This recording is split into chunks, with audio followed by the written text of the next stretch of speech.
Donc on va s'intéresser à la valorisation des données issues des boîtiers traceurs.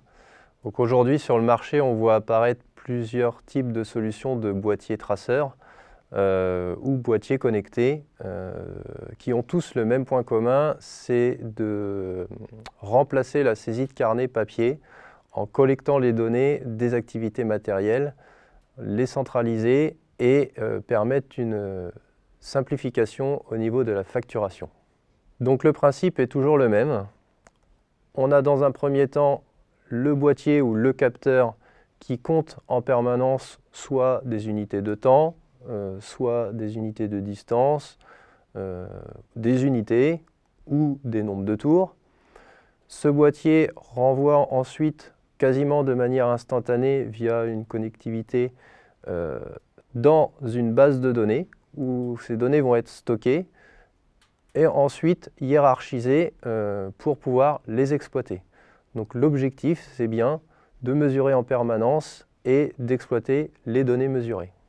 Donc concrètement, comment ça se traduit? On a ici par exemple une tonne à lisier qui a été tracée où l'on voit la trace GPS de cette tonne à lisier. Dans l'exemple présenté ici, on a bien une tonne à lisier qui est tracée où l'on observe les traces GPS de la tonne à lisier et concrètement, le boîtier est capable de différencier le temps réalisé en parcelle ou le temps réalisé sur la route ou encore en corps de ferme. Notre travail consiste à aller plus loin que simplement collecter les unités de travail réalisées, mais bien de mesurer l'ensemble des données collectées afin d'améliorer la productivité des matériels. Cela permet par la suite de raisonner plus simplement ou plus facilement soit les investissements matériels, soit de revoir les organisations de chantier ou encore d'ajuster les modes de facturation.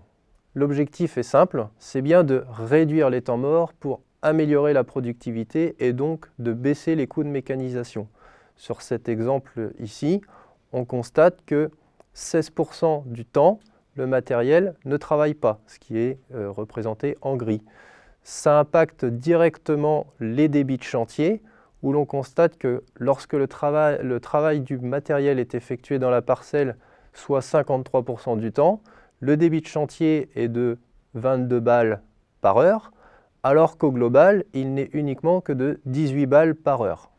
À nouveau, en visualisant le plan de charge sur l'utilisation du matériel, il est plus facile, plus évident d'identifier les facteurs limitants et de prendre les bonnes décisions stratégiques derrière dans l'investissement ou encore l'organisation du chantier ou encore les modes de facturation. On voit très nettement sur cet exemple que le rapport entre l'utilisation du matériel et les quantités réalisées dans sa journée est très hétérogène et absolument pas identique dans toutes les situations. La valorisation des données issues des boîtiers traceurs permet de mesurer de manière rationnelle l'utilisation des matériels, de mieux identifier les facteurs limitants et d'optimiser et réduire les charges de mécanisation.